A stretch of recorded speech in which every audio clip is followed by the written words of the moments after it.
Yo, yo, yo, what's good, YouTube? What's good? It's Stormybman, and I am back, welcoming you to Answering the Bell with Stormybman for this Sunday, June 12th, 2022. This is our morning call-in show, and we are back. This is number 42 in the order of business, and we're glad to have made it thus far.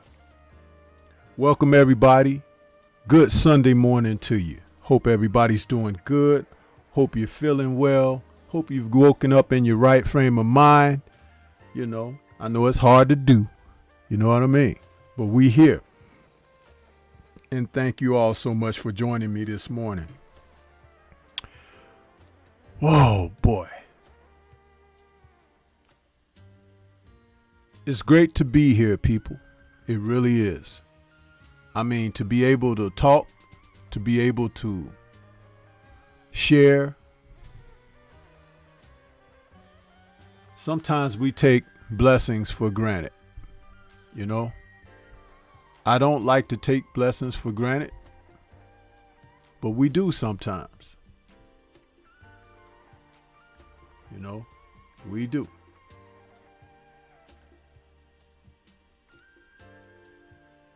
Coming off the heels of another full day of boxing yesterday and a week of boxing.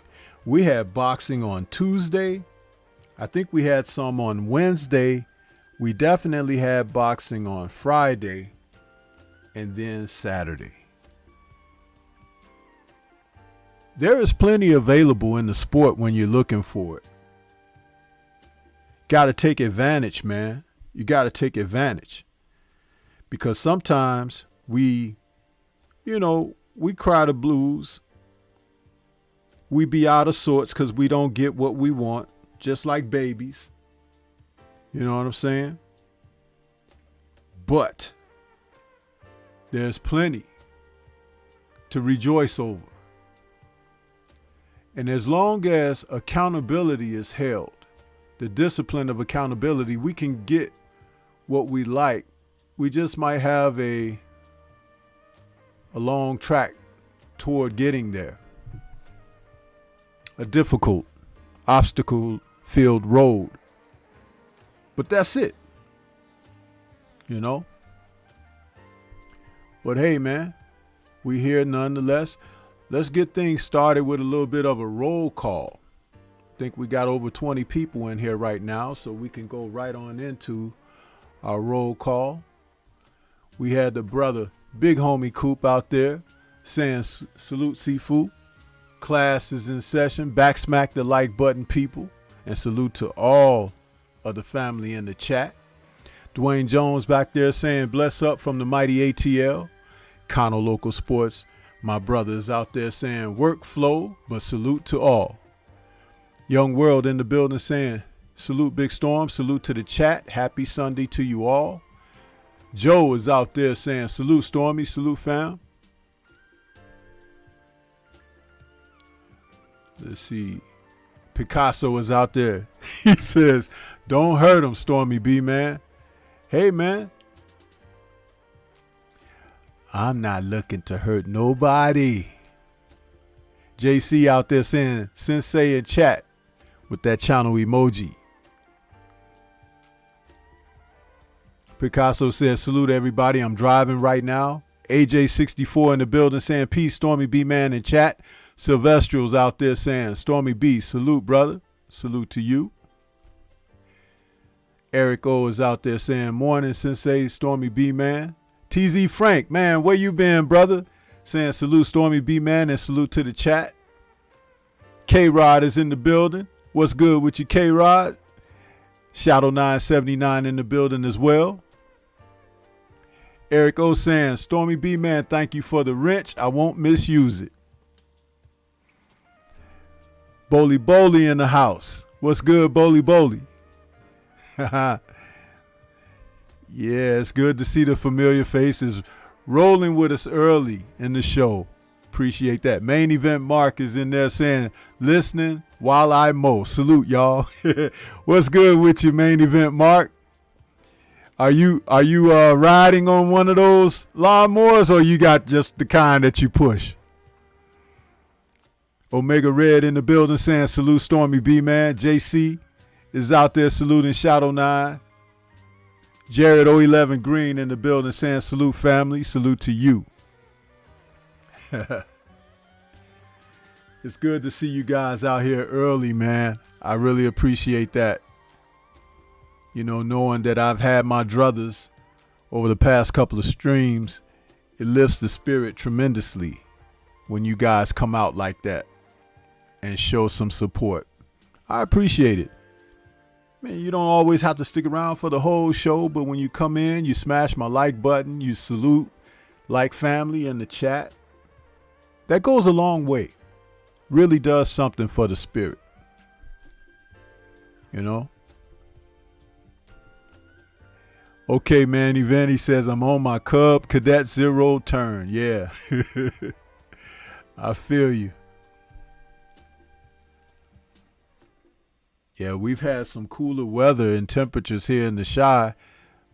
Actually abnormal for the season. So our lawns and everything look a nice, fresh green. You know, we've had lots of rain and everything. So don't know how long that's going to last, because I know a heat wave is just around the bend when it comes to us. It can go from 72 to 100 in 24 hours, 36 hours here in the Chi. So we just take it as we can and enjoy it as much as we can. Yes, sir.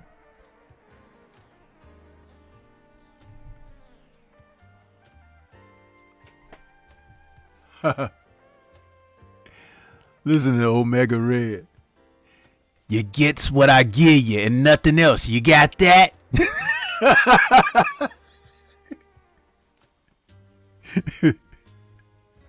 This ain't by request, huh? Stormy done got a whole library to get through. A vault, if you will. You just got to be patient. Show up, huh? Show some love and support. You might get that consideration. But I ain't influenced by nobody. You understands me? That's that AJ thing. You understands me? Yeah. AJ says, same here, Stormy. I'm here in Peoria. Yeah, I know it could get hot down there too, man. It'd be nice for a minute and then scorching. Huh? Yes, sir. So I feel you on that one, man. Big time.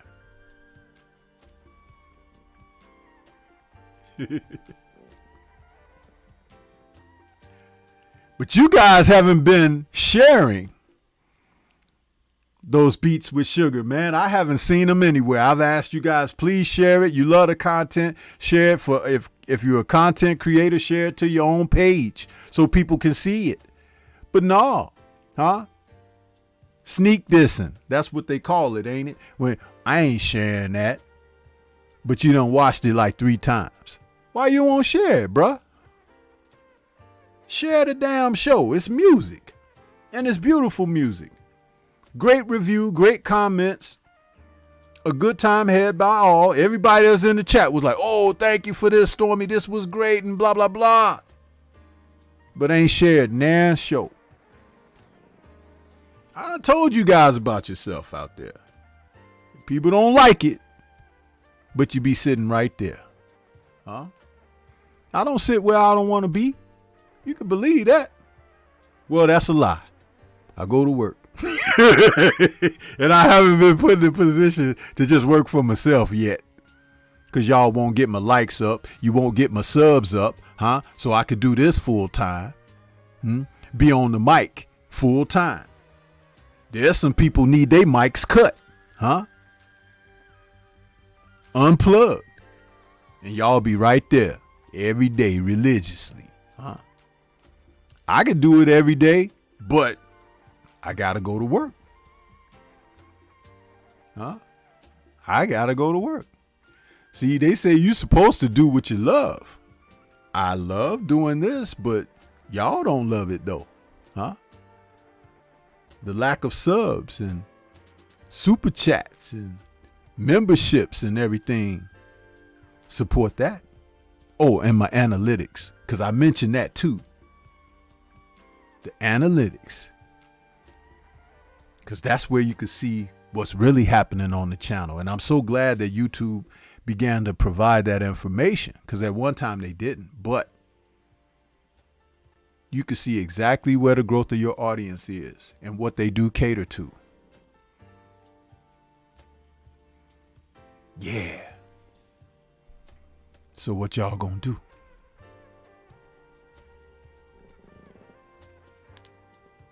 What you gonna do? Yeah. So for those who don't know, this is what a Chicago skyline looks like in the mornings, huh? Beautiful, isn't it? Yeah. Look at the stillness of the water, man.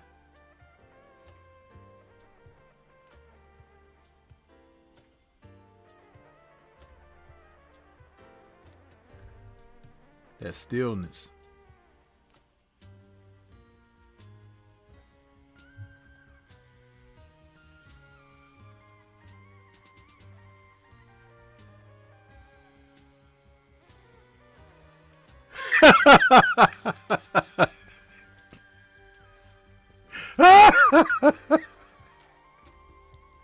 I'm laughing because I see the response from you guys. Salute to Omega Red out there in that super chat. He says, guilt trip super chat. All right, Sensei. Listen, man. When I say those things, because I don't shake people down for no super chats. You give if you want to give. But I'm just saying, I see people in other areas just like throwing money out the window. And I'm like, damn, y'all will sit over here with Stormy for 2 hours and won't give 50 cents. I'm like, where they do that at?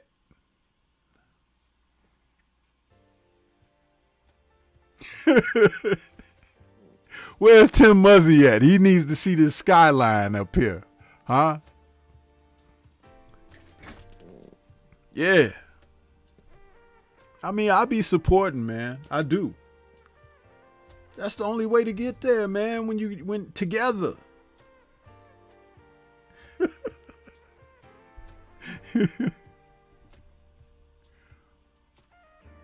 Yes, sir. So we here, man, for the call-in show, you know. We here to do our thing today. Salute to Joe Jack out there saying salute and respect, Stormy. Same to you. He says, Stormy B, man, what tribe or city you're from down south? My people are from Virginia and Louisville, Kentucky. Yeah. Yes, sir.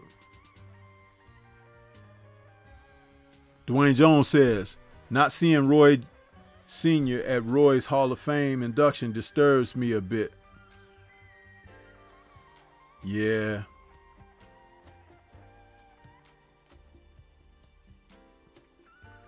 I can't be bothered by other people's circumstances like that, man. You don't know the extent. You got somebody right now that you don't want to be bothered with or don't want to be bothered with you, and don't nobody know but you and that person why. So who are we to judge about it, huh? We just hope that fences are mended and people can move forward together peacefully. If they can't, then maybe it's best they stay away from one another. Hey, life is really that simple sometimes. Sometimes. You know what I mean?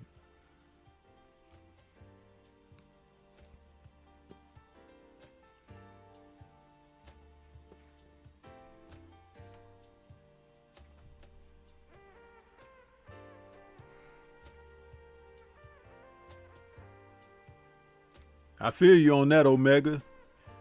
You know, that's one of the problems with our people culturally too, is that, you know, some of us are so intertwined and related more than we actually know and acknowledge. And it stems from a number of things that have contributed to us socially in a negative aspect. But hey, you know, when you know better, you do better sometimes. And it's always good to look things up, check history. That's important. And there are some people you just don't want to be bothered with, whether they are blood or not. That's a fact.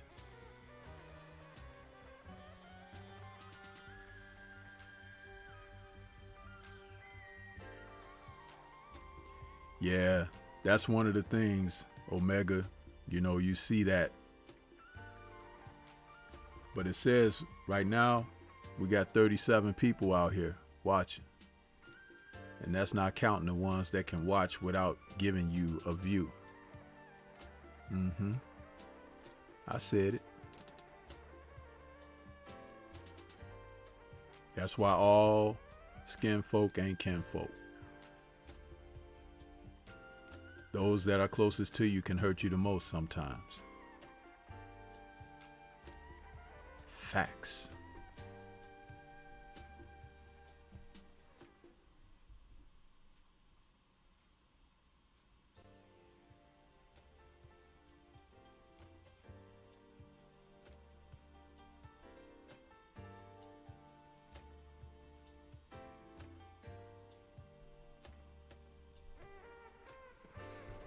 But we had some boxing yesterday, y'all. Let's talk about it, huh?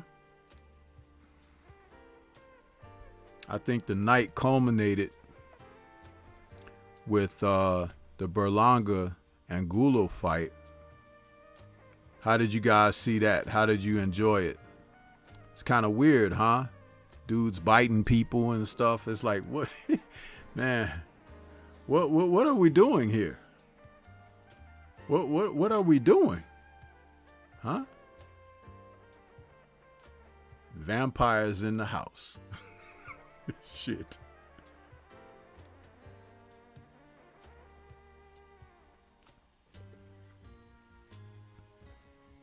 JC says, give him the tiger claw, sensei. Oh, man. Salute to Jay Gibson out there in that super chat. He says, I appreciate you and your work, OG. Thank you so much for that, Jay Gibson. I appreciate you, man. And you know, I don't have any problem showing love and respect to people, man. None whatsoever. But that's another thing in our culture that we got a problem with. It's like giving acknowledgement and homage to somebody else. Don't you know when you give, you're actually, look at my hand here, the palm of my hand.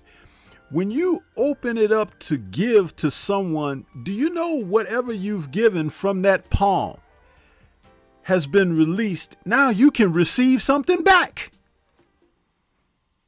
If you walk around with your fist clenched like this, trying to hold on to every damn thing, how can you complain about receiving when you don't open yourself up to give to someone else?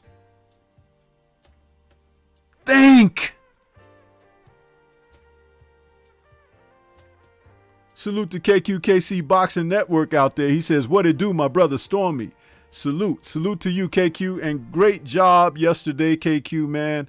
I know you was going on, what, almost 5 hours calling them boxing matches yesterday, man. Salute to you, brother. You got it down. You got it down pat. Yeah.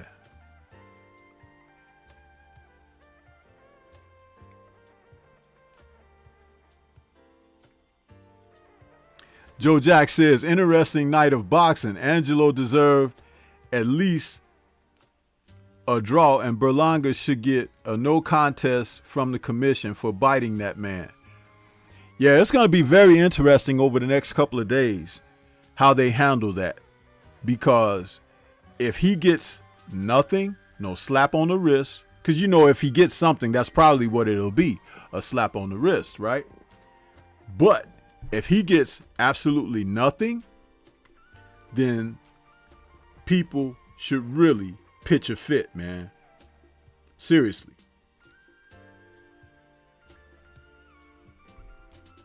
Because that kind of mess, it can't stand, man. The sport can't survive with that type of favoritism and everything. And that's just the beginning with this kid. Huh? It's just the beginning. You could see it. Something is going to happen down the line. Just watch. Just watch. Keep your eyes peeled.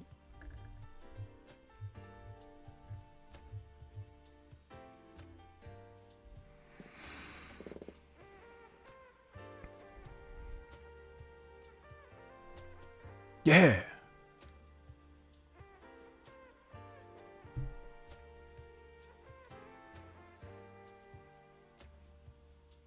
I want to send a special salute out to a very good friend of mine, Nancy Mendoza. Salute to you. I hope you're feeling better.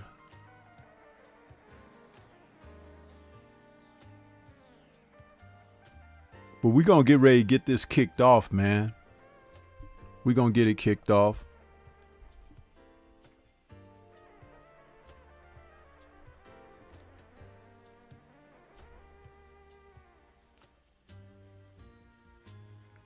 Let's see here. We're going to open these phone lines up for you guys. See if we can get some more people to talk about some boxing. But this Berlanga, man, if they don't take care of business regarding this kid,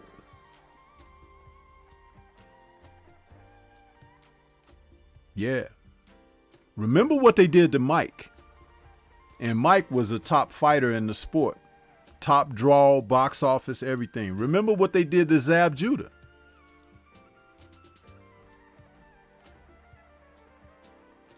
So you got to pay attention to these things.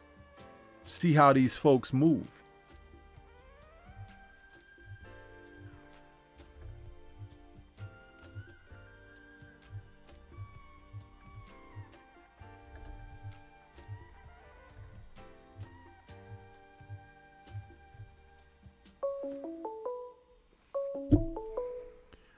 See, we got the first call of the day.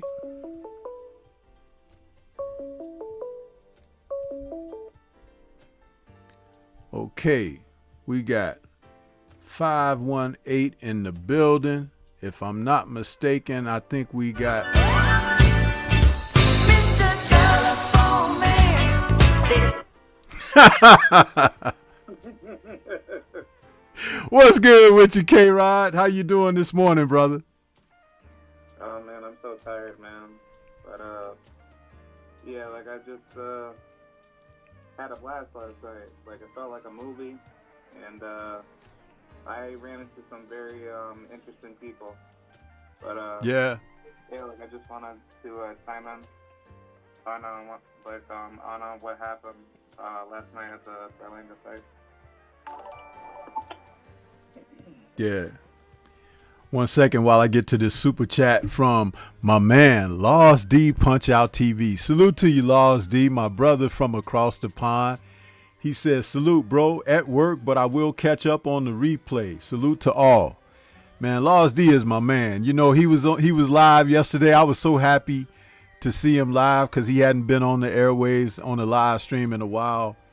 I really like Laws D and what he does over there, man. And he knows his boxing as well. So if you guys haven't had a chance to subscribe to Laws D, just check the brother out and subscribe to him. When he's able to deliver, he does deliver. So much respect and thanks again, Laws D. Yeah, go ahead, K-Rod. Yeah, like I just wanted to just chime in on a couple fights on the card. Just give like my initial thoughts on it. Yeah. And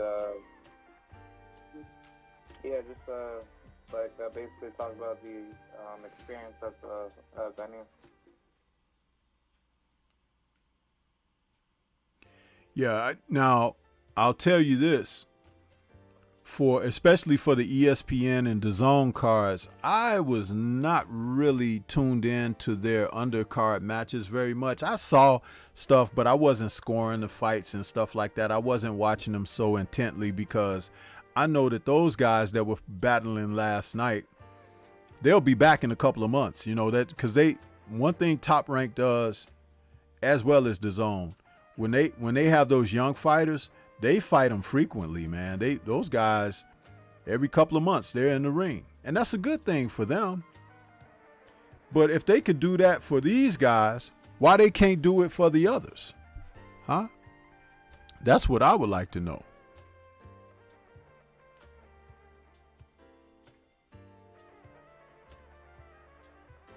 Yeah, I agree. I think what gets me upset, the most is that they try to have these long intermissions, and I think a great example of that would have been from last night because the card was supposed to start at 6 p.m. or I think maybe as early as to 5:30 in the afternoon, but I was telling my father that it would have been better if they started at 5:30 because at least that way it wouldn't have interfered with any other cards or any other sports that had happened at the time frame. So. Yeah. I want to say for those that saying that they can't hear K-Rod, you may, if you're listening on a device, you may have to increase the volume to hear him because I'm speaking into a mic. He's calling in on the phone. The call-in line and speaker are open to their max, but you may have to adjust your volume on your device because I'm listening in my earpiece and I can hear him, but I have to raise the volume on that, so I can hear it. So just want to explain that. You know what I'm saying? I apologize for that type of inconvenience, but like I said, I listen to the playback of the show in my earpiece, so I can hear it.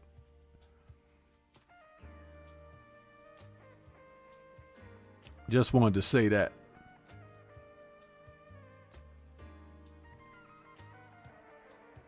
Yeah, go ahead, K-Rod. Go ahead with what you were saying, brother. Yeah, I just wanted to make that point, just to say that basically for the card starting so late, it just made it so much more difficult to wait for the next fight because they had these long in between intermissions and altogether I didn't get out of the building until about 1:15 in the morning, as of from last night. Yeah. Now there will come to be guys who we want to see more of as the talent really thins out and you begin to see people come together, with their development. But I would like to see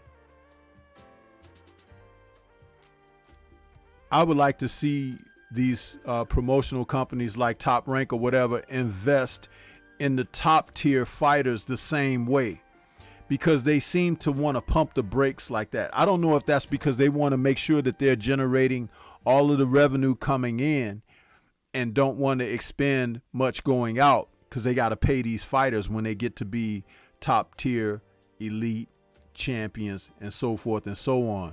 It's one of the reasons why I don't invest in watching the young guys like that and sitting down scoring their fights and stuff like that, because that's kind of like my way of bucking back against them, because they need to do things all the way around and stop being so superficial with it. Look at the promotion that Berlanga got last night. Now there are other fighters that you could give that type of promotion to, because it's almost like you're trying to force him down our throats to be a star, when it's obvious that this kid has a lot of work to do and he is just not who they think he is. He isn't. And the moment that comes when the bottom finally falls out of it, what are they going to do? Who are they going to blame? It's ridiculous. I can see it already. Listen, in my years, I've seen this play out before. And they continue to do these stupid things. Salute to you, KQKC. I see your comment, brother. He says, exactly, Stormy. That Google Voice needs to be updated. Yes, sir. Yes, sir. I agree.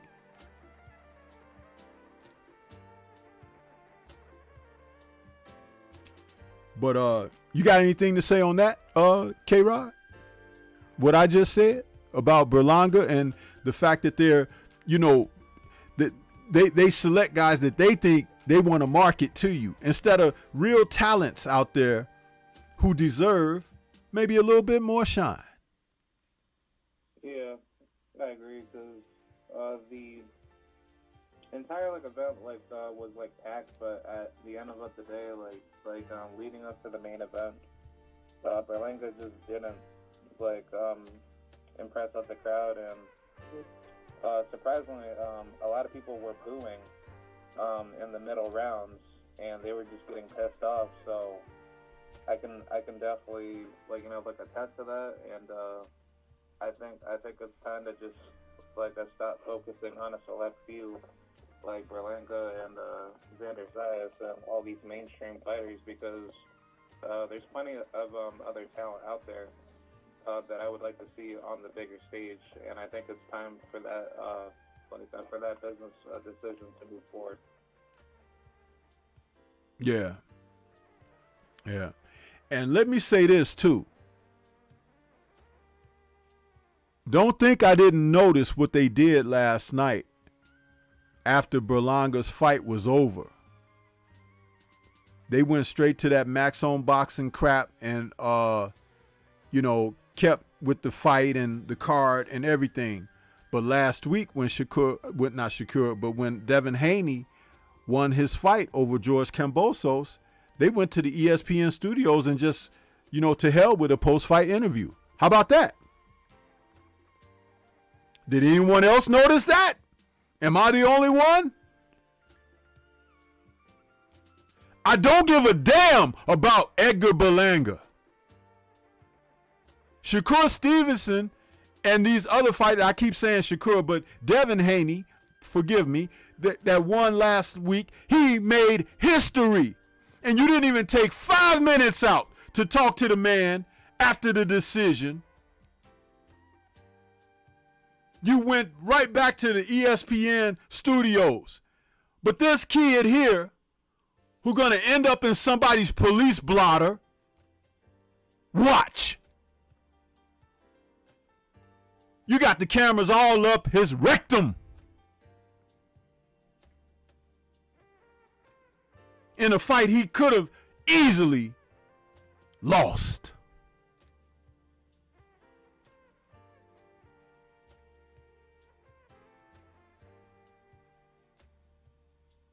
See, like I said, tell it like it is and people get their feelings hurt. Your feelings. As my man Blue Blood Sports TV says all the time, almost every stream he does, shout out to Blue Blood Sports TV, he says facts over feelings. Facts over feelings.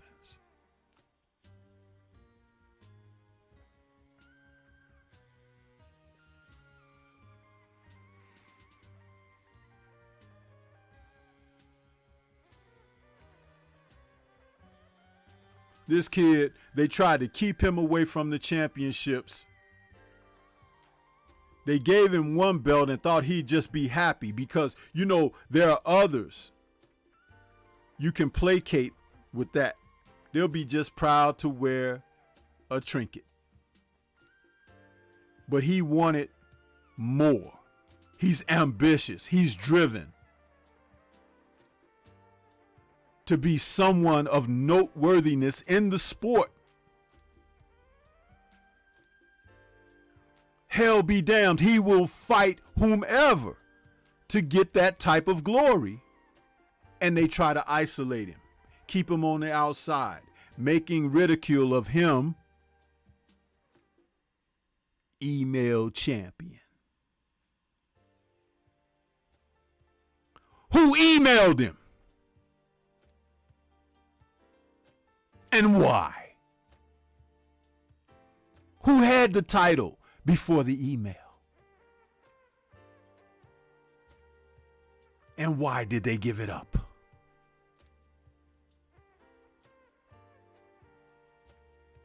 I'll wait.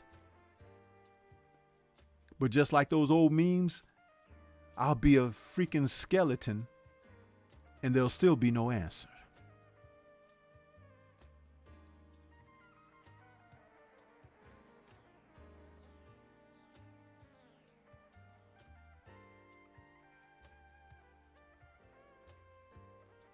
See, it's one thing to cover the sport.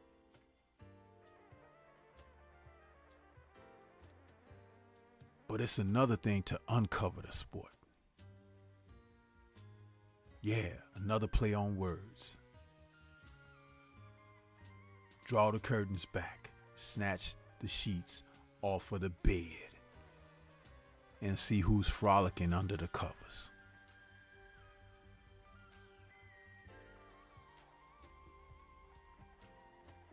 Yeah.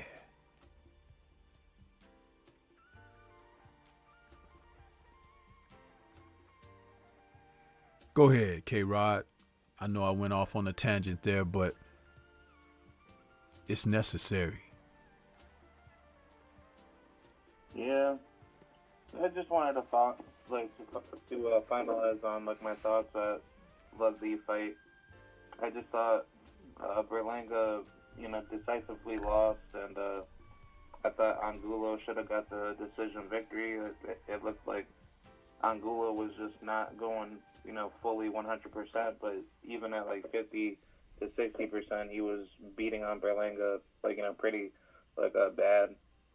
And as far as the co-main event and the third to last fight with Henry Moncho LeBron versus Luis, I felt like LeBron or Henry actually lost that fight. I actually thought Luis won. But that could have been a draw or maybe a split decision loss. And then the other fight with Victor Santillan and Carlos Caraballo, that was a good fight. But Carlos, I kind of feel like Top Rank is trying to set him up to be basically kicked out. They're trying to feed him to the tough level competition, and he's doing very well. But I think what the problem is just that he has these defensive lapses where he ends up getting too comfortable in a situation, and I think from this fight, up against that Dominican guy, he was a very sturdy, long, tough opponent, and he definitely outclassed him. Yeah. Interestingly, you haven't mentioned Josue Vargas. Oh, yeah. I should have, talked about that, too. I was saying to all the Puerto Rican fans, bro, he just folded for, every single one of you guys. And they were like, yeah, man, we don't give two shits about him. But yeah, that was sad. I actually spoke with Dakota Linger at the fight, and I told him he made the same mistake that he did with Jose Cepeda, and he thought that he could trade with people that can punch, well in the pocket, and he got what he deserved. I don't feel bad for him. It's just you're not a puncher, you're a pure boxer, and I think it's simply due to his egoism next to his father, as his father didn't give him any proper instructions and I felt like he was basically setting him up to get knocked out. Yeah. And you know what? Couldn't happen to a better dude. Huh? Because this is when we talk about fights and how they can go. Last night was a perfect example of what you've heard people like myself, Scrapbook Boxing, Curtis Anderson, a.k.a. Kurt Sugar, may he rest in power.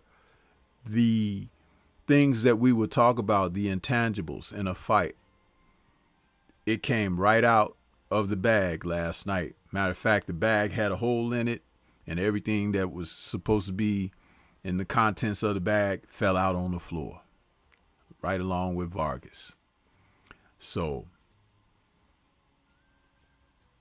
that was so ridiculous. And J. Wayne Citizen, absolutely. The referee let Jose Vargas take way too much punch. What the hell was he doing? He was standing there watching the guy literally get pummeled to death.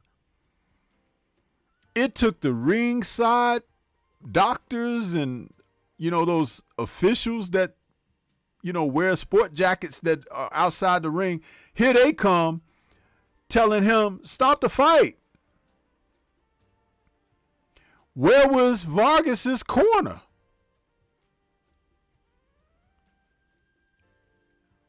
You see the seedy side of boxing that I was just talking about when you uncover the sport, when you pull the curtains back, when you draw the sheets and you see who's in bed, huh? It's real nasty, ain't it? Huh? It's like same-sex activity that you didn't want to see. I didn't sign up for that. Yeah. And you're like, what is this? It was raw. It was ugly. It was nasty. And that referee right there should be suspended. He's going to allow somebody to be hurt, if not killed. What type of decision was that? To just watch the man get totally pummeled?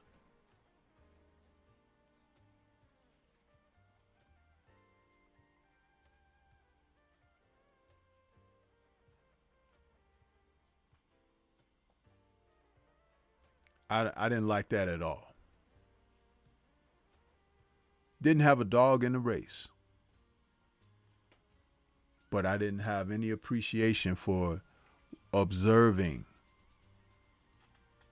an official in the ring, which was the referee, stand there and watch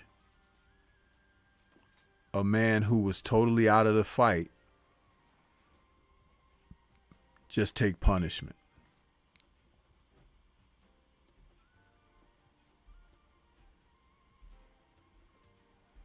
I hope he never gets the opportunity to ref a fight again, but they'll bring him back. Because when someone behaves like how he behaved, didn't do his job properly, I'm telling you right now, he's a bought man. Meaning that he's corrupt. And he'll affect one of your favorite fighters' fight in the future. Mark my word.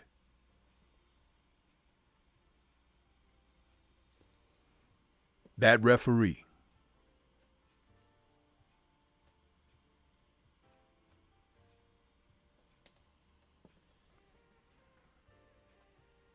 What else you got, K-Rod? Yeah, I just wanted to say to hell with that referee, man. That was very disrespectful. I'm not going to say that Josue should have taken that punishment. He should have been stopped a lot sooner. And that was just really stupid out of his team to not wave him up the towel a lot faster. And I think there needs to be an investigation on that. I think that referee really does need to get put through legal action. Yeah. if Vargas's people weren't so stupid, and I'm sorry if that comes across like an insult, but remember, they are the ones that put him in the ring. And none of them got in the ring to stop it. You know, once you step through those ropes during a round, it's an immediate disqualification for your corner. They could have done that, and it wouldn't have been a TKO loss. It would have been a DQ. Oh, you didn't know that? Well, now you know. So what the hell were they doing? They were stupid as well. This is what I talk about. Don't I say it all the time about these cornermen, these trainers? I don't care if it's his daddy, his uncle, his next door neighbor, or cousin-in-law, or whatever. He was finished, and it was time for someone to say enough. And that damn referee on the take, and people like him, there's plenty of them out there. You see him every weekend. Wasn't there to help. But they tell you protect yourself at all times, don't they?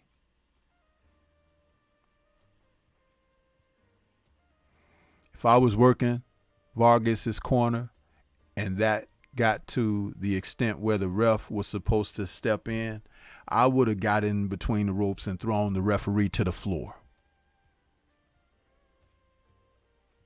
Yeah, they may fine me, may even arrest me, throw me in the slammer for some hours or a day or so or whatever. But my point would have been driven home.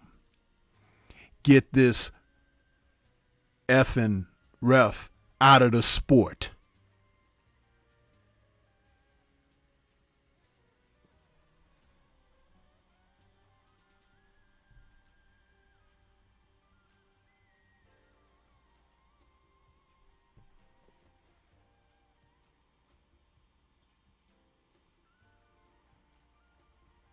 I talk about this stuff all the time, people. All the time.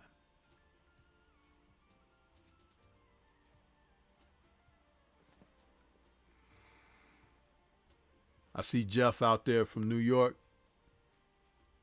G5 Gabe in the building. Salute to you.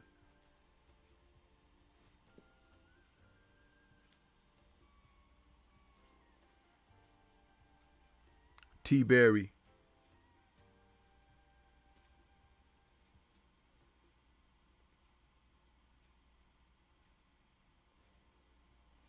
So, K-Rod, if that's it that you got, man, we'll open it up so somebody else can give a call in. But I appreciate your call, man. Thank you so much for calling in, bro. Yeah, look, I appreciate it. And, yeah, happy Puerto Rican Day Parade weekend day. So. Yeah, yes, sir. Yeah. Yeah. All right, salute to you. I'll talk to you soon. All right, peace. And salute to my man, Trap House Boxing, who just came into the building. What's good with you, Trap House, man? And on my man on his way out, K-Rod.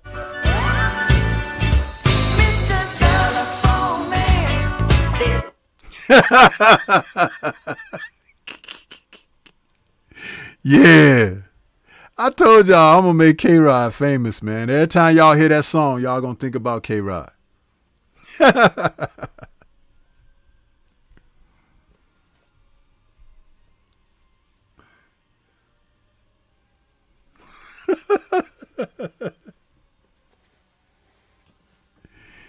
Yes, sir. Yes, sir. But the lines are open. If you want to call in, come on with the calls, man. We can have a conversation.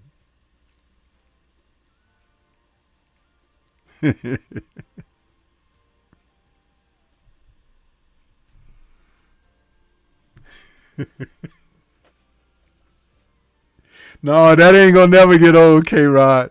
Matter of fact, when you go to other people's streams, they gonna say it too. I know that they already do, but it's like You know, it's just a little fun. Have a little fun there. Because you be the first person to call in, man. And that's great, you know.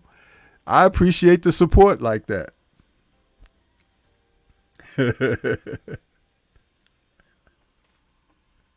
Jay Grant in the building saying, salute Stormy B, salute to you.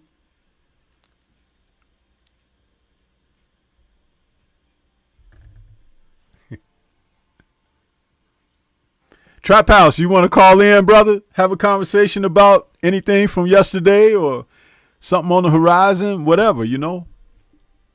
Feel free.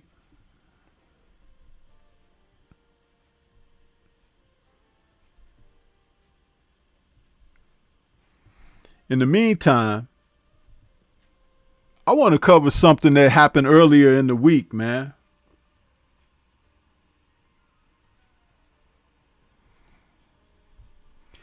Earlier in the week, we saw the rematch that took place between Inoue and Nonito Donaire. They fought a couple of years ago when it was that tournament, and it was I think it was a majority decision or a split decision for Inoue, who had dropped Donaire in the 11th round of that fight.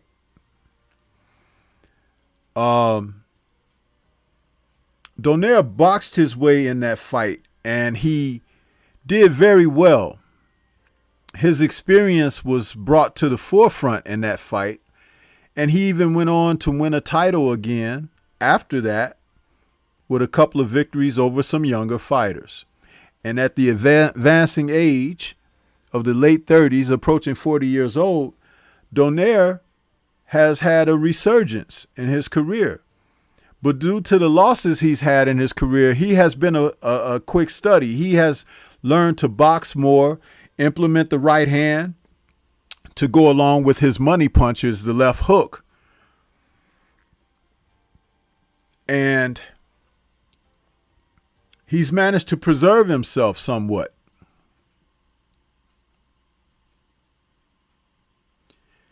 But in this rematch with Inoue, he did something that really concerned me.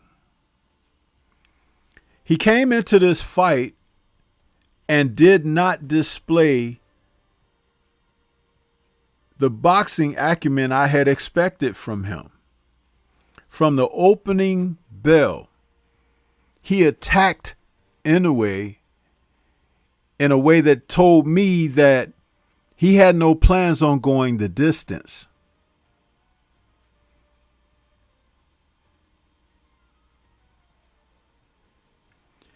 If you're going to fight like that, you need to have the type of devastating power that can end a fight. Otherwise, you put yourself in the line of fire for the younger, faster, quicker, stronger, more powerful fighter in Inoue. That monster label that they've given him isn't just a catchy nickname. The man is heavy-fisted, power-punching, devastating boxing.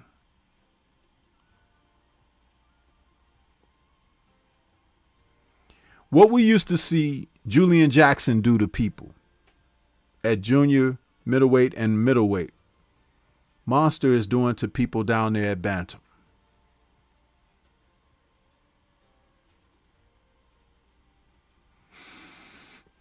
So by mid-round, he realized what Nonito was doing, and he answered the call. Oh, you want to stand there because when you plant to throw your power shots, that means you're going to be available for my receipts.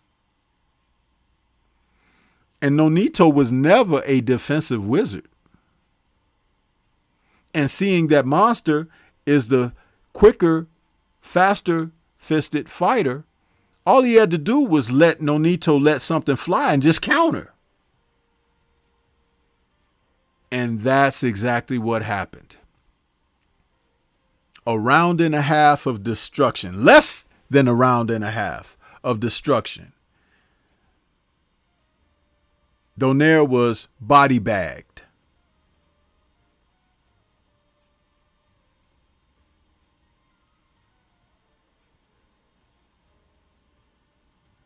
Horrible. Horrible performance. If he were going to roll the dice like that, he shouldn't have even taken the fight. Because he didn't need to be KO'd like that.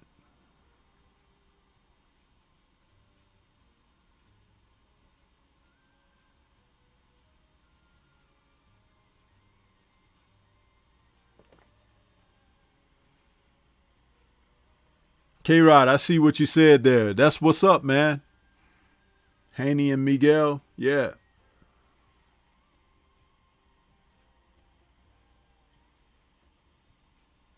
But as I said, people, the phone lines are open. Somebody can call in. We can talk about this. Let's discuss it. Hit the like button, too, while you're out there.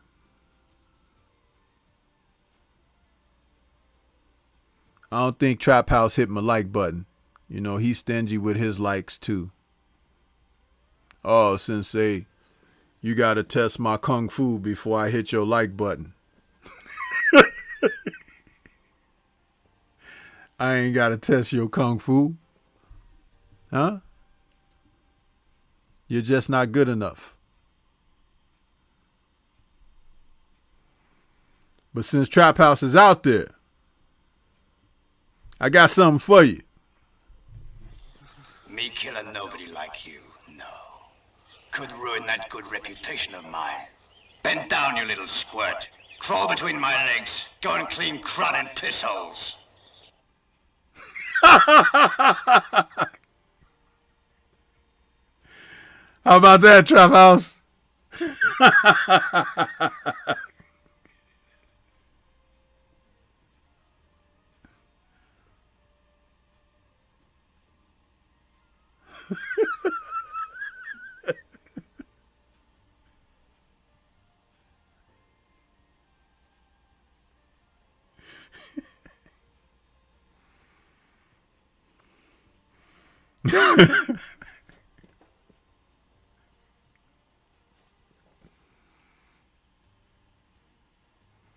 I tell you, man,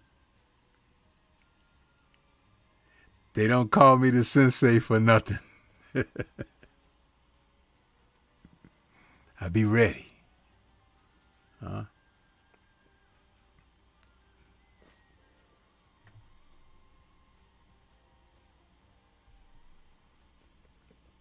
Man, you guys don't want to call in, huh? Scared to dial a number. When y'all do stuff like that, don't call when the call lines are open. I think about these champions and titleists out there that don't want to unify, don't want to fight the guys they should fight to see who the best. They just be waiting around in the pool, you know, acting like they don't see the other guy. You know what I mean? What's up with that?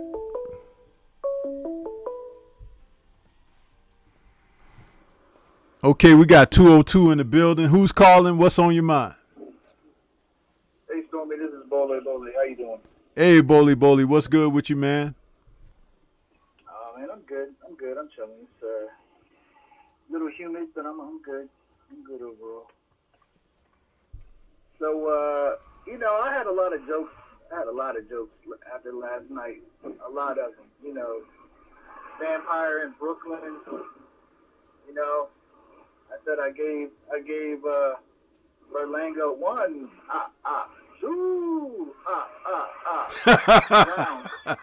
rounds at best. 2 rounds at best. You know, I think they flipped the scorecards there, man. Something happened. And, you know, like, and then I remember, you know, Rosie Perez, who's a big boxing fan, and, you know, one of those teenage crushes I had, and, you know, I remembered that thing from White Man Can't Jump. You know, sometimes when you win, you really win, and sometimes when you lose, you really win. You remember that? Yep, I remember. Yeah, you know, that came to mind too. And you know, I'm joking around because it really hurts, you know, from a boxing sense, you know, not in a personal sense, but just from the boxing perspective, because those scorecards were totally reversed. You know, it should have been Angulo with those scores. You know, he really did dominate that fight, and you know, there's nothing wrong, you know, sometimes with a guy admitting it, because sometimes when you're real with yourself, that allows you to correct your mistakes. And I don't think when it comes to Berlanga that it's something that's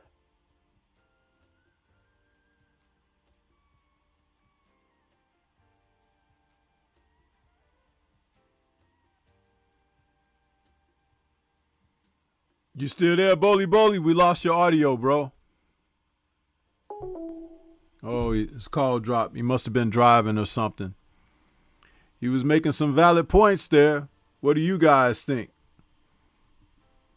Making some valid points.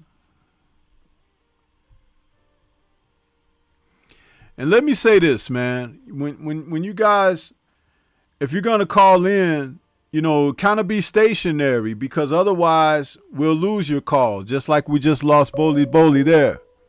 You know, be stationary. Yeah, go ahead, Boli Boli. Oh, did the call drop? I don't know what happened. Yeah, you dropped. Are you driving or something? Yeah, I'm driving. You need to pull over, because you probably went through a dead spot or something. It just dropped the call. I'm not in the area that I'm normally at, so I'm not really sure where the signal is good or bad. So Yeah. I'll just keep rolling. But I don't know where it cut us off at, but I was just saying I think that, you know, Berlanga's issue is more of I think he just doesn't have confidence in his skills for whatever reason. Like, I think he has the skills, and I think that, you know, I would trust that a company like Top Rank and the type of people they hire to observe these guys would know when a guy has it or he doesn't. And I think it's just a confidence issue for whatever reason. I'm not sure that a trainer is necessarily going to fix that. That may be some. I mean, I think it's just something psychological. But regardless, he lost that fight, and you know, if we put the heat on the judges in the UK off of that Taylor Catterall fight, then you have to do the same for the judges in this fight as well, even though there was no belt on the line. The same thing with that ref. That ref from the Vargas fight also missed the knockdown, because the knockdown happened first, and he called it a slip. And then he didn't stop the fight when it should have been stopped. So you know, that card left a lot to be desired. I mean, I think we all kind of expected it. I mean, I felt somewhat there was a lackluster feeling going into it, you know, minus the celebration of the Puerto Rican festival, which is something totally different. And for people that are going to that, I know that has a different meaning. But from a boxing perspective, it really did lack. Yeah. But, you know, we can go back to the conversation we had the other week or this past week about Benavidez versus Morrell. I mean, Morrell's 7-0. Do you think Morrell at 7-0, and I'm just posing this as an open question to anyone, is Morrell ready for Berlanga? He's 7-0. Berlanga's what now, 16-0, 17-0, something like that. I mean, who looks more ready? But you know, that's not my point about Berlanga. It's about the Benavidez fight. But anyway, a discussion for another time. Man, unfortunately, boxing. I felt like there was a lot of good, positive energy going with boxing, and I think there still is. But man, they just reminded us of the ugliness of the sport.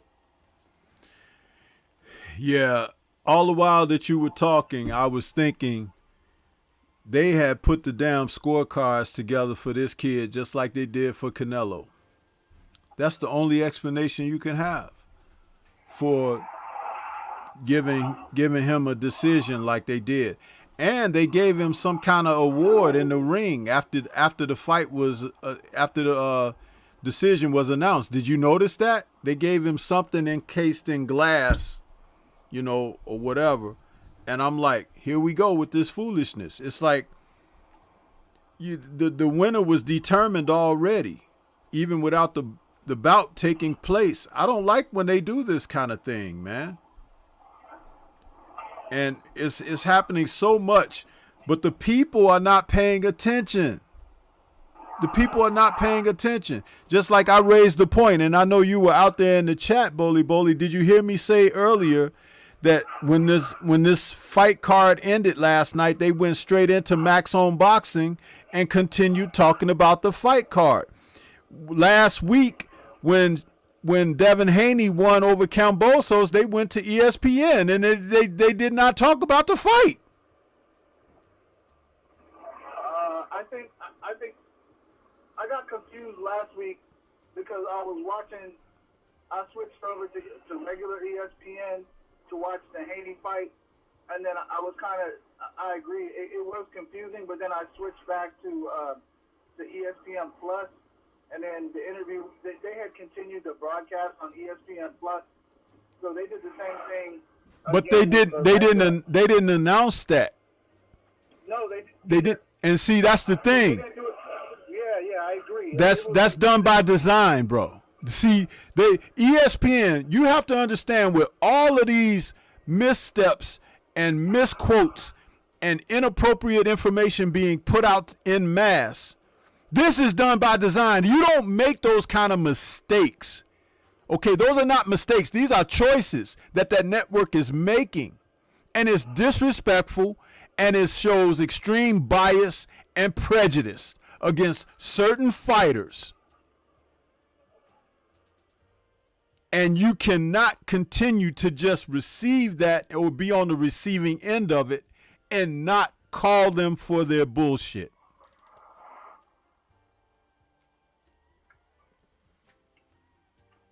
No surprise, man. It's always. I just learned to be ready to be disappointed. It's hard to catch me by surprise. I guess sometimes, these things continue to happen. They're probably going to continue to happen. So, I guess the thing is to try to eliminate the possibility of the excuse. You saw how Devin Haney felt the necessity to really press Max Kellerman. I don't know why Max Kellerman was slighting him by not saying undisputed. They were so quick to say undisputed every other time when it wasn't undisputed. Little stuff like that is just annoying. And it's not like I don't really have respect for the boxing coverage in a sense.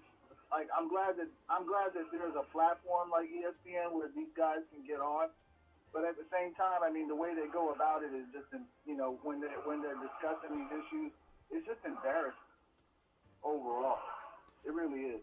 Well, I'll say this about Kellerman, man.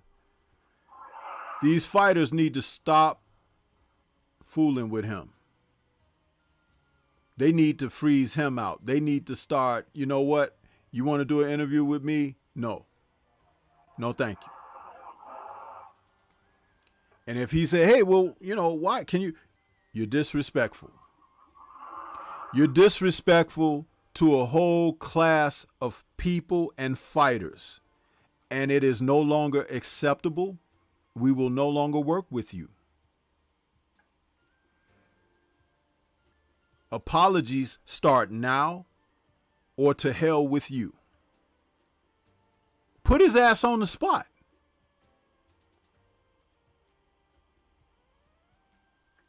Yeah, that's why that's why I don't get mad when Stephen A. Smith does an interview with a Charlo or somebody else, because he doesn't know anything about boxing. He doesn't know anything about boxing. He's a casual. He's about as casual as a couch potato. Okay, he's about as casual as a couch potato. He don't know nothing about boxing. He doesn't know, but at the same time, I haven't seen him be openly disrespectful to, at least when he interviewed Charlo, when he interviewed Spence. I don't feel like he was sliding them. He doesn't even know. He doesn't remember. It's like if you gave a fan a chance to interview somebody or what. That's all that is. But I'll tell you, if you have people who have experienced, like if you have, like, say you're an NFL player, wouldn't you rather sit down and have somebody like John Gruden interview you instead of some dude they pulled out the studio, to talk with you about your game.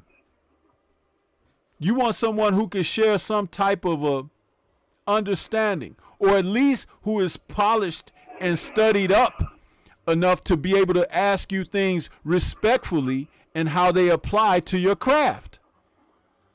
Yeah, it depends. It depends. I mean, I look at ESPN as a casual platform anyway, so I would prefer that considering it is a casual platform, I prefer that somebody at least be more respectful and have a certain energy about them, as opposed to misinforming or disrespecting the fighter like some of these guys are doing that we consider experts. I'll take the casual conversation, because that's appealing to the casual fan. And the reality is, that show that they have, the First Take show, doesn't cover boxing that much. So I'll take that all day. I'm sorry. In that situation, if it's Showtime or something else, then yeah, I want an expert, and I don't want to, don't add stuff that doesn't need to be added in there. Respect your audience. Not only the fighter, respect your audience, because we know these things. I disagree with you there, Bully, because when you talk about Showtime covers sports, it covers movies, whatever, television program, whatever. ESPN is supposedly the worldwide leader in sports. So if they're the worldwide leader in sports, they need to be more professional about the sports that they cover.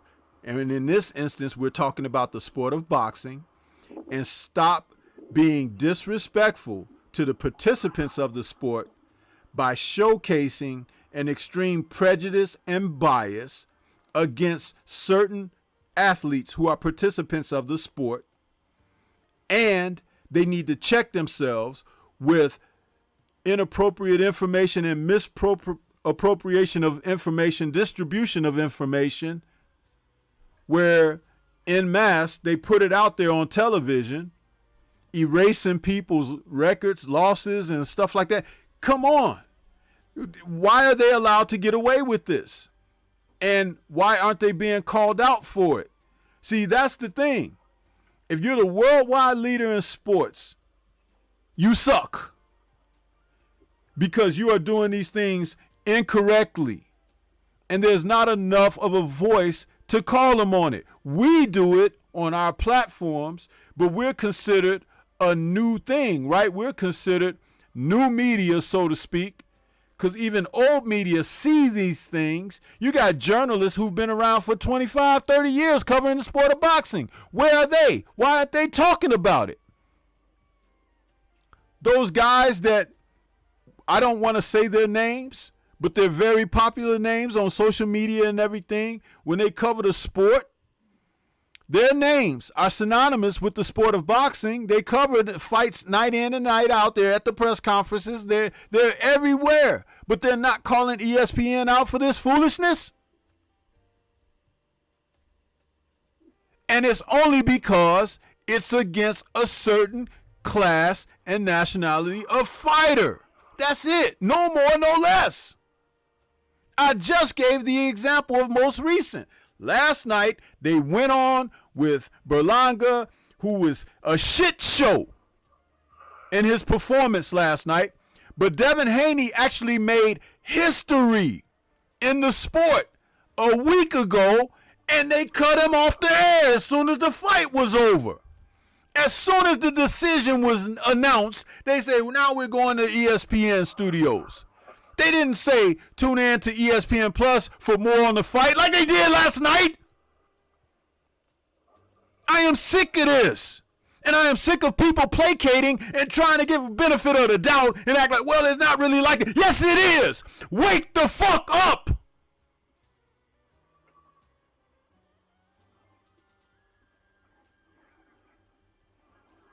Who the hell you think you talking to?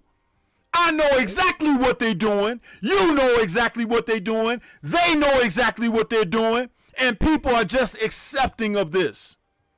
It is ridiculous.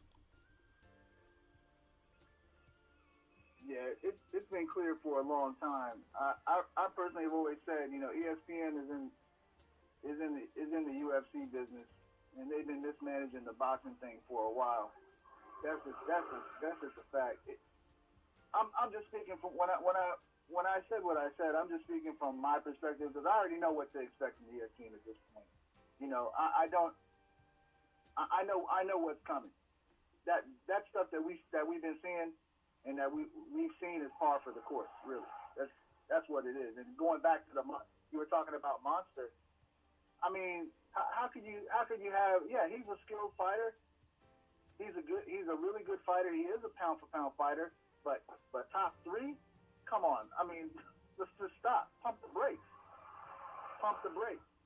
There's a lot more accomplished guys that in higher weight classes where there's more competition that deserve that spot. To me, if you want to put him top three, then he has to fight and beat both. He needs to fight a guy of that caliber to get up there, or he has to have more time in his. I just totally disagree with that. But again, you know, that their pound for pound list is a promotional tool for them. That's how they use it. That's why you see so many of their guys on there. But again, you know, my outrage left a long time. It's just what I expect. I expect this from them. I really do. But anyway, I don't know, Stormy. That's all I got. I mean, you know, I'll be disappointed if you switch up on me. if you change gears on me, then that's when I'll be totally depressed. I know what to expect from them. Just, you know, just keep telling it like it is, and leaving space to have an open mind or to change your mind when you do see something. If you do happen to be wrong, you know, that's enough for most of us, man. It's good, and yeah, I appreciate the platform, Stormy. Well, thank you very much. I appreciate you participating with the call-in and supporting the channel. But I'll leave you with this. A leopard doesn't change its spots, brother.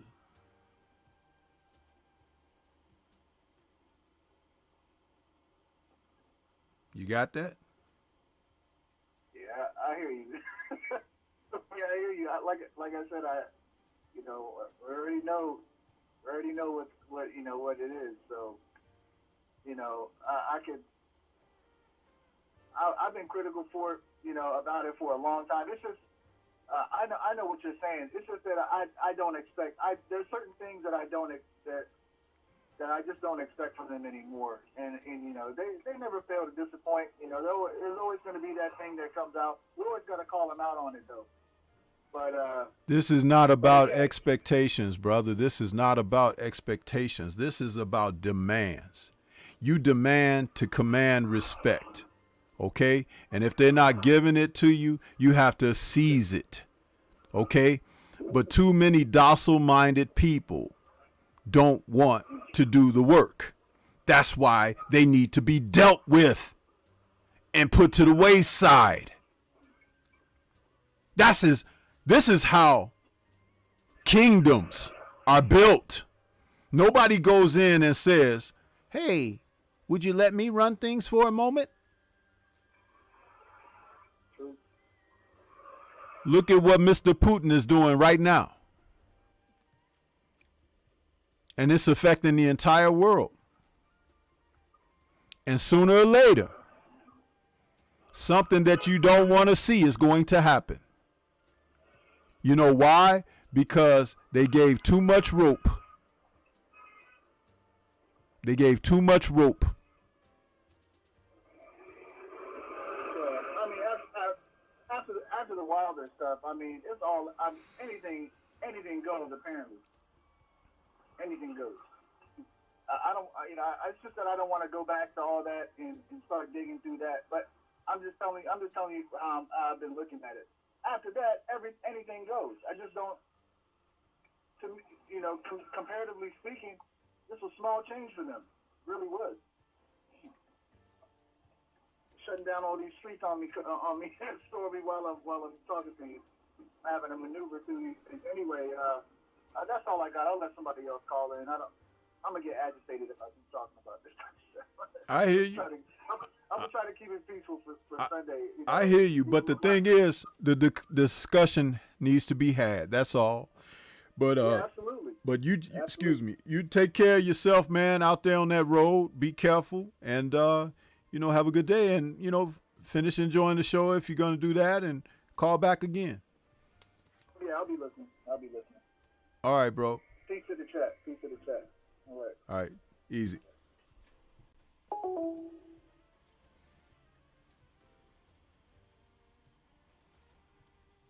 Know this, people. Like I said, there are those who need to be dealt with and dealt away with. It's as simple as that. Do you take the trash out, or do you let it accumulate and pile up in your home? If you let it accumulate and pile up in the home, to hell with you. Don't want to be nowhere near you or around you because you're nasty.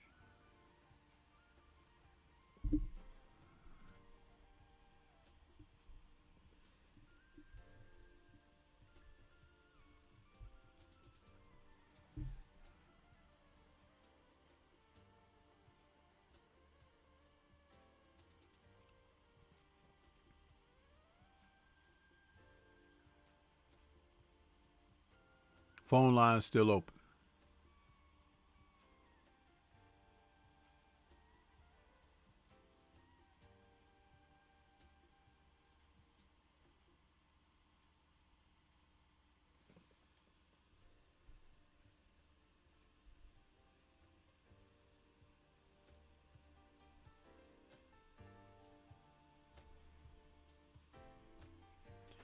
This fight from yesterday,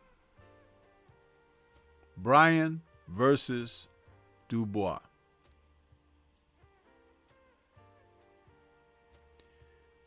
Personal note out to Danny Dubois. Thank you. Thank you for being a friend. Thank you for taking care of business. Thank you for ridding the heavyweight division of another misfit, in the words to quote my man, legendary boxer Lennox Lewis.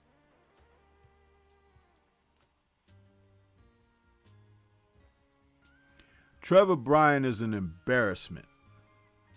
He always has been.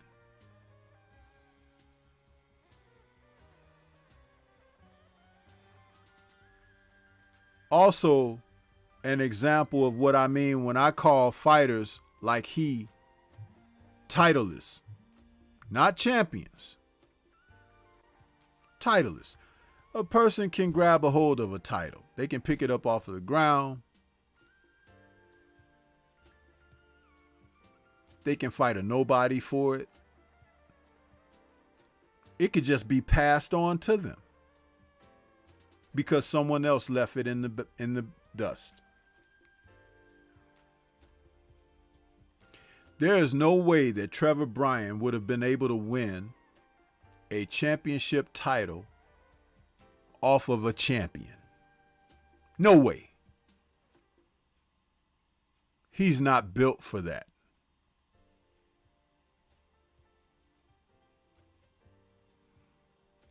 Danny Dubois is a better fighter. And hats off to him for showing up and being a professional and taking care of that business.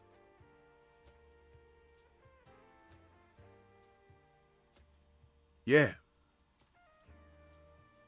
Now he's a titleist. Not yet a champion. Well, how is that, Stormy? That's because he didn't win it from a champion. Now, there's room for improvement for Dubois. And maybe he may grow into being a champion one day. But when you survey the landscape of where he's competing, slim pickings. Slim pickings.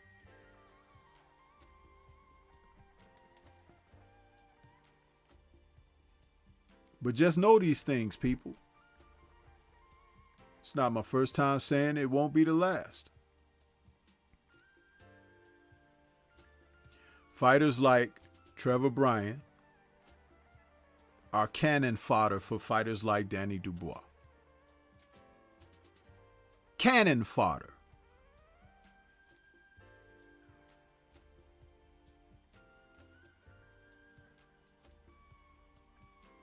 He talked and talked and talked.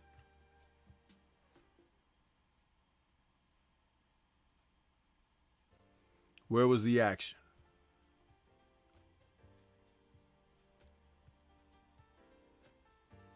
Still waiting on him to throw some punches.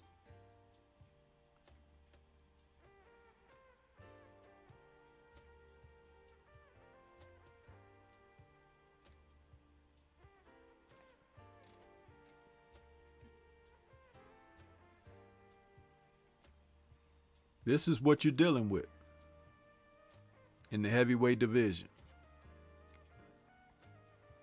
Dillian White would have mopped the floor with Trevor Bryan. Derek Chisora.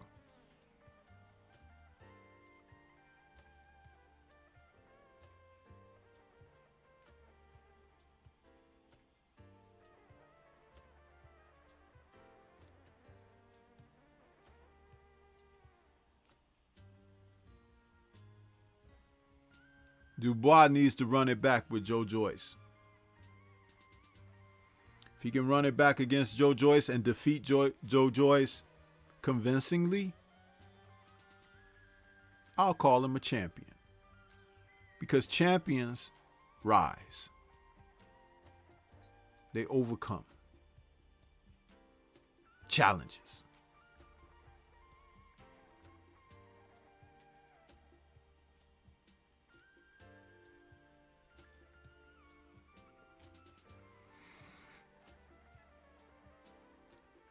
Teach says, who are our American hopefuls? There aren't any, Teach. There aren't any.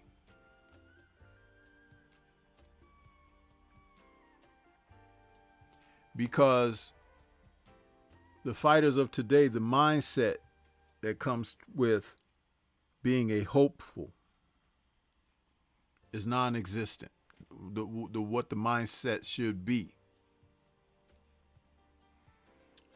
Plenty of opportunists out there, guys who want to make an opportunity to grab that bag.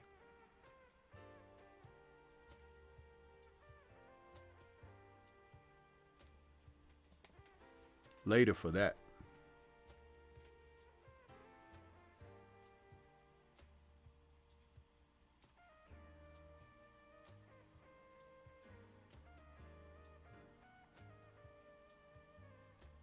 Problem about this is Dubois is still a vulnerable fighter. Still has a lot to learn. He looked nervous. He performed nervously. He wasn't fluid.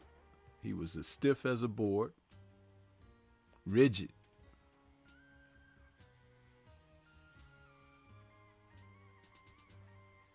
You can't see these things?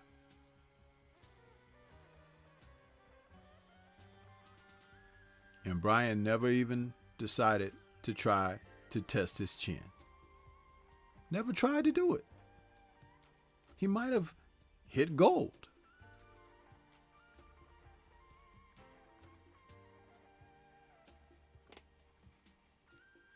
It shows how poor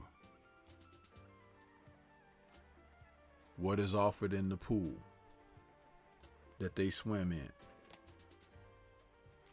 Don't go fishing in those waters. You get a bad batch.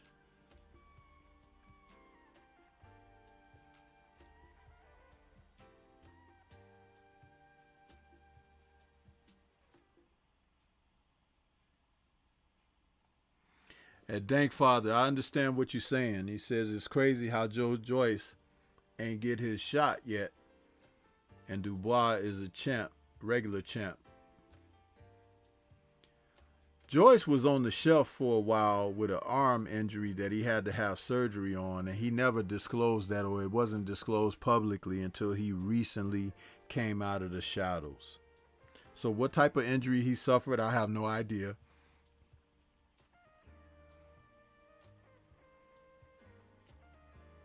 So he was off the market for a while anyway.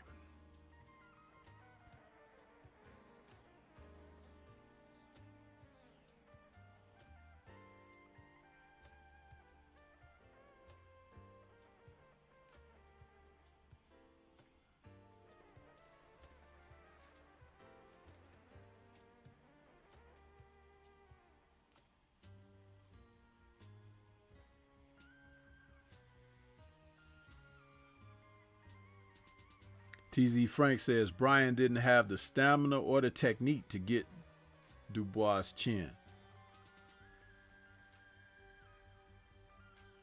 Or how about even the ambition, huh? The motivation.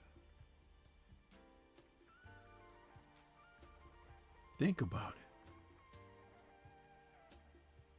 it. UK fighters have always been like second, you know, throughout time and history. But these guys of today, the American fighters, man, they give it up like a whore on 12th Street. That's real talk. They're not fighters. I don't know what to call them, but they're not fighters.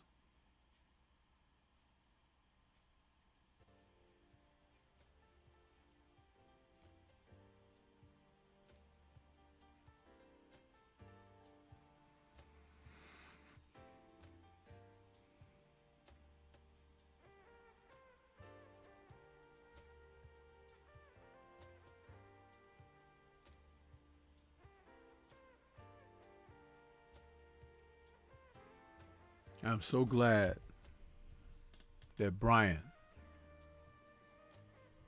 has been knocked off of that perch. I didn't care who did it.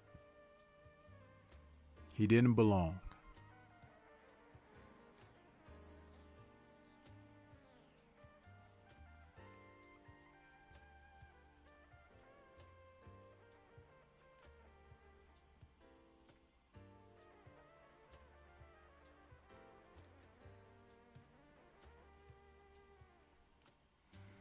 Phone lines are still open, people.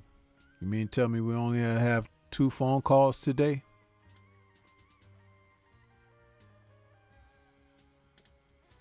No one has the incentive or motivation to show that type of support.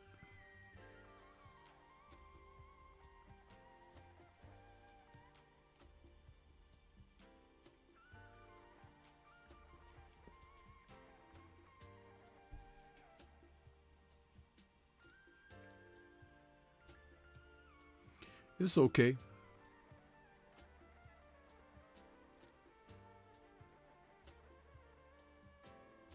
I don't think it'll be a call-in show next Sunday.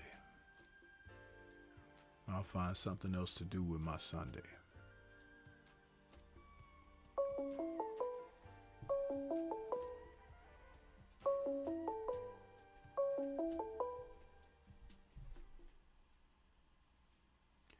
(903) in the building. Who's calling? What's on your mind? Stormybman, man, what's going down? It's TZ Frank. TZ Frank, what's good with you? Chillin', man, chillin'. Yes. On that Bryan, I'm kind of gonna skip around and touch on a bunch of different little things, but that looked like Bryan just came for a check to me. Like you said, he didn't seem too enthused. He didn't seem motivated. Like he just came for a check to me. He looked extremely out of shape. And like I said, again, like he just came for a check. So I wasn't surprised how the fight turned out. On Edgar Berlanga, him biting that dude, that just shows mental weakness to me. Kind of remind me of, like, of course, like Mike Tyson, like everybody's saying. When Evander Holyfield was putting that pressure on his ass and landing them heavy shots, and he couldn't get away from it, he had to resort to biting the dude to get him off of him. That just showed, and Berlanga, that just showed mental weakness to me. And I don't think the dude got it. He's pretty much a hype job for me. Absolutely. 1,000%. Spot on.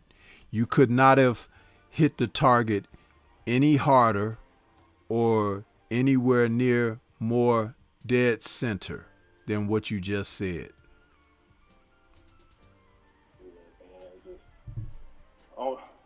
It's only a matter of time, man. If they continue with the matchmaking they've been giving him, he might be able to continue to win some fights. But anybody in 168 in the top 12, 15 probably beat him.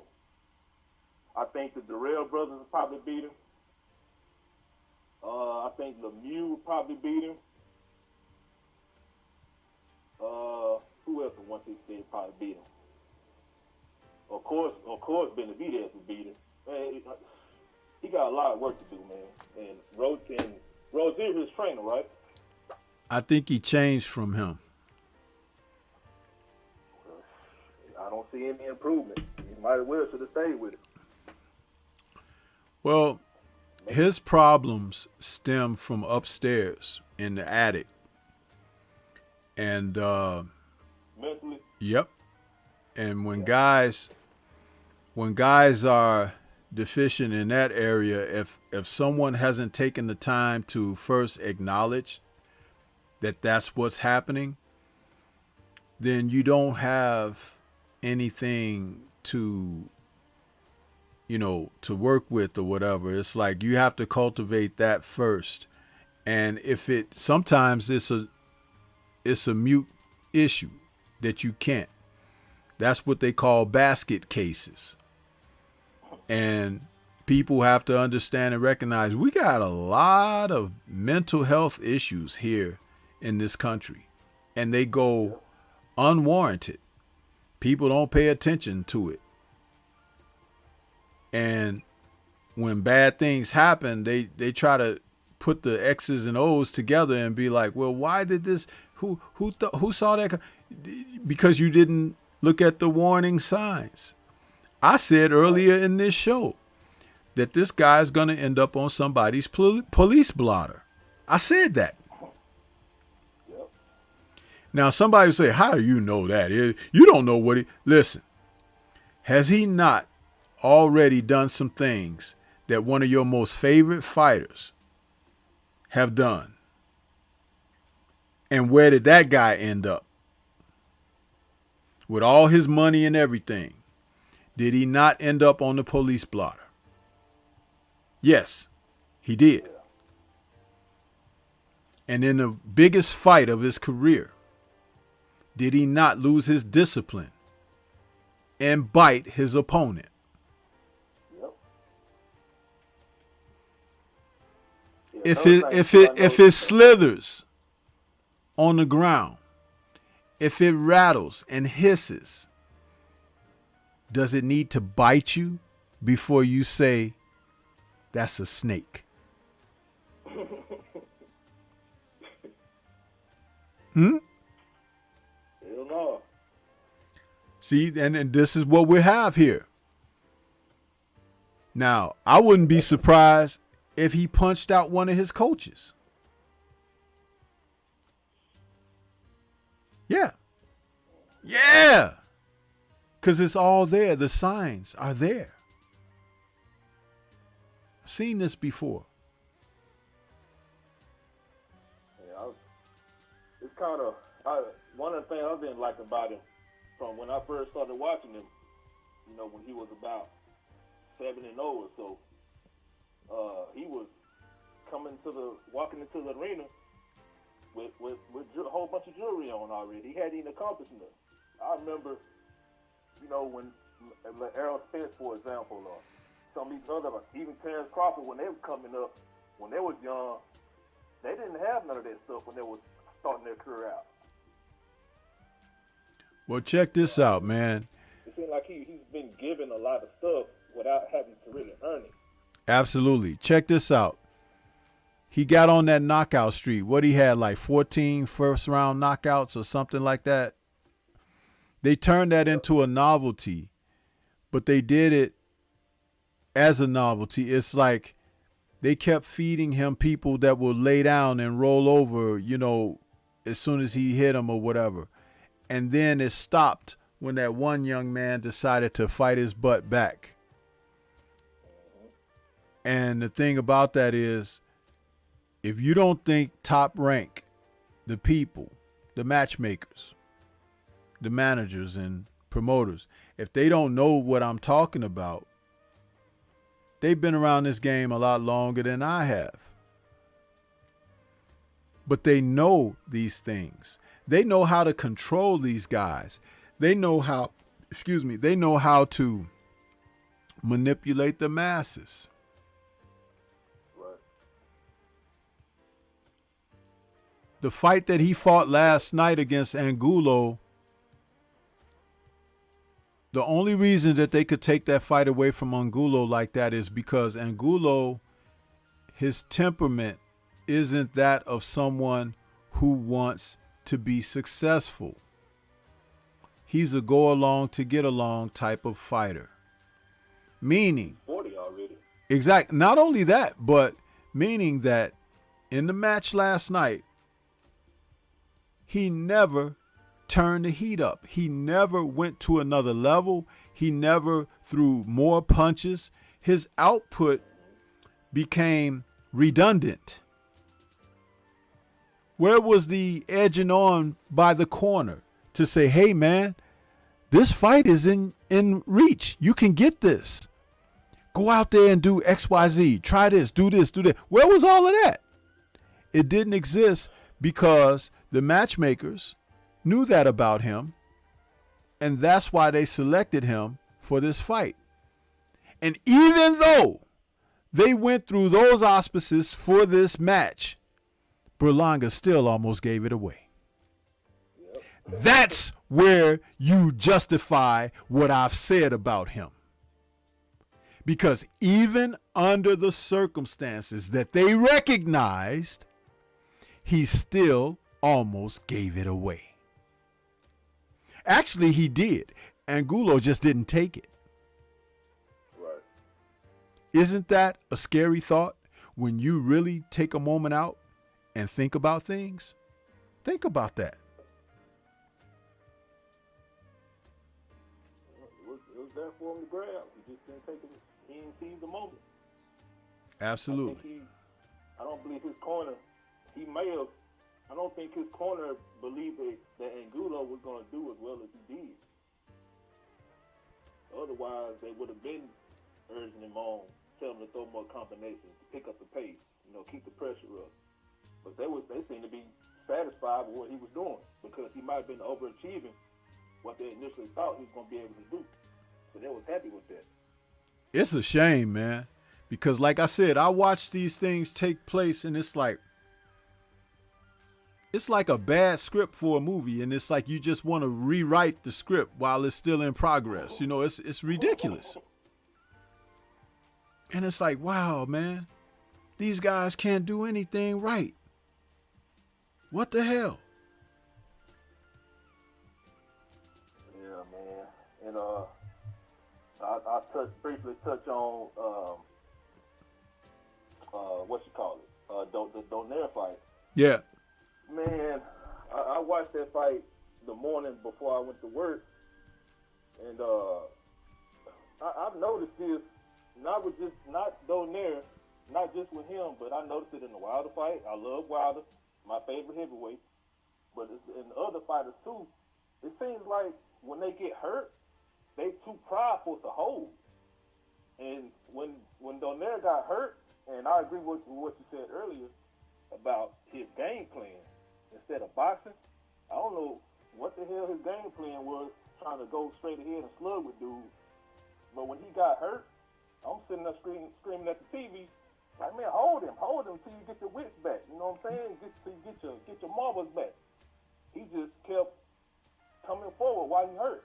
Like, I'm screaming at the TV to grab him. You know what I'm saying?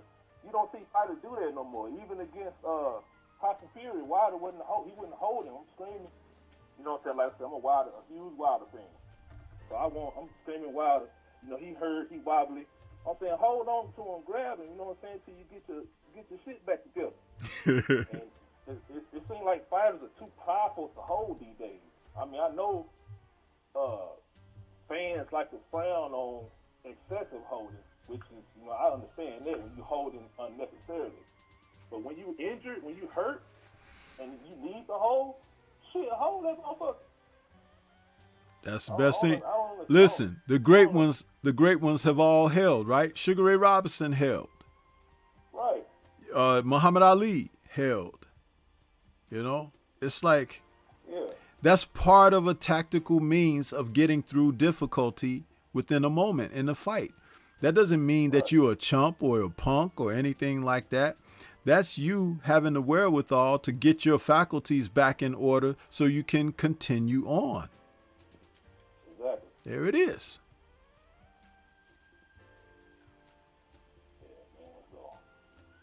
Yeah, man, it's good chopping it up with you, man. That's pretty much all I got. I can go on about the Spence and Crawford situation, but I'll call in another time. Yeah. Actually made. Yeah, exactly. Because I'm not talking about them until the fight is made and the date has been given and the venue set and all of that. If you notice, none of my content or material, I'm not talking about those guys until they step up to the plate. And I'm not blaming one or the other. I'm just saying it take two to tango, baby. So get your asses together and get this fight made and give the people what they want. It's been 4 years already. Shit. Absolutely. You know? So it's like, that's how I feel about it. So I'm not going to give any time. I'm like, I got updates to people I'm subscribed to. I've been watching it all morning on my phone. Stuff that people still talking about these guys. Really? Yeah. Seriously? No. So, but yeah, man, I appreciate you calling, man. It's good to talk to you and we can chop it up again, you know? Yes, sir. Yes, sir. I'll take back in with you. Okay, man. You take it easy, bro. All right, man. All right. Peace.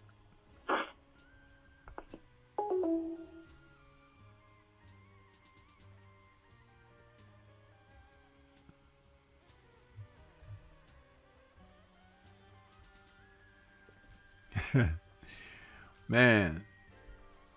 Great call from my brother TZ Frank. Good to hear from you. But yeah.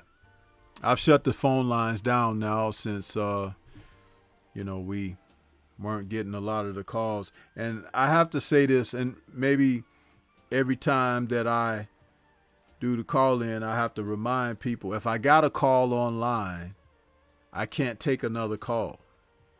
I don't run a party line of calls. It's a single call type deal. But you do understand that before a call comes in, we have tremendous airspace where nothing's transpiring. It's like nobody's calling. Then when somebody calls, then people want to call. It's like, hey, man, what's up with that? It's like, been sitting around waiting for a call. I've had some dead airspace. I'm sitting here, you know, 3 calls today. 3 in 2 hours. And I can talk with guys, we can go over subjects and have calls that are, you know, worth having a conversation. But the reason that they're extended like that is because don't nobody call when it's like nobody on the air.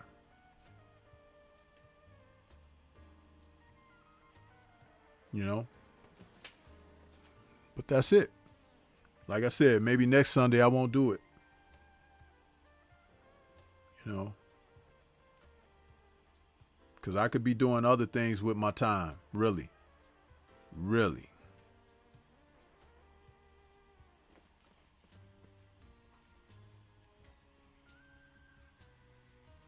And so could you.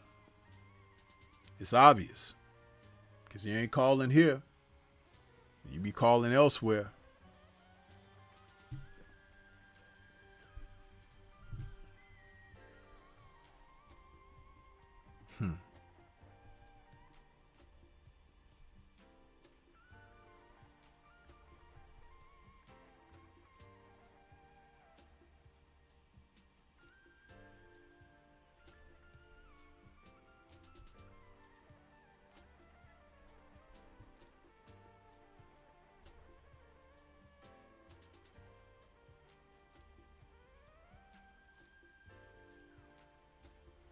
Yeah, TZ Frank, I was going to talk about them a little bit today too, but I just didn't get to it yet.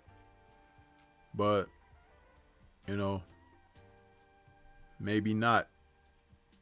I think I'll decide not to do a show next week.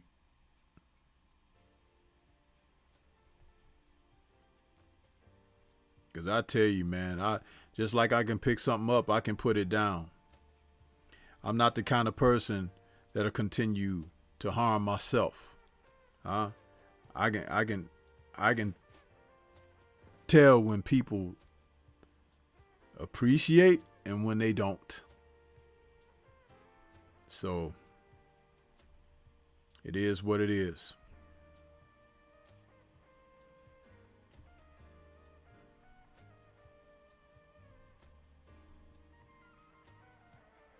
I'm not a glutton for punishment.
Yeah, Teach, I've taken it down already, man. For 2 hours and nobody want to do nothing. So it's like, why at the end of the show? It's 12:30. It's time for me to sign off. So the number that was on the screen, that's the call-in number. It don't change. It's the same one every week, you know. But people try to call when somebody's on the line. And then when nobody's on the line, nobody calls. What is that? Where do they do that at? So, yeah. But I'm going to get on out of here. You guys enjoy the rest of your Sunday, man. Peace to you guys. Shout out to the mighty LDBC. I'm out.